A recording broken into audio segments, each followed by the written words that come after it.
Hey guys, what's going on? It's the Hammer Canadian here with my poor little Pint X here. Now, if you know me, you know I like technology. I'm always been a technology geek, even though I'm a farmer. I've got a few of these guys. This was for a while my favorite because it was so nimble. It was just beautiful. I don't stunt them like Billy Shredder or any of the Float Life does. I don't do any of that crazy stuff. I just go up and down my trails. I got a beautiful little one-wheel track out back behind my barn, and it doesn't even have jumps on it. We just have fun going around, right? So we pretty much were a family of one wheels until this one. And this is what happened. I pulled it out of the house for the winter, and it was stored perfectly all winter long right here in my house, in my shop. And pulled it out, got on it. It literally dumped me going about 15 miles an hour, I think. And that was bad.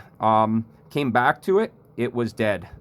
I turned it on, it wouldn't come on. Turned it a couple times on, it finally did. Brought it inside, charged it. It wouldn't charge.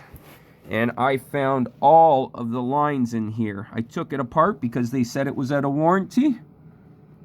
And I opened it up, and there's some major defects in this thing. Look at that, right up in there. It's cutting the wires right off.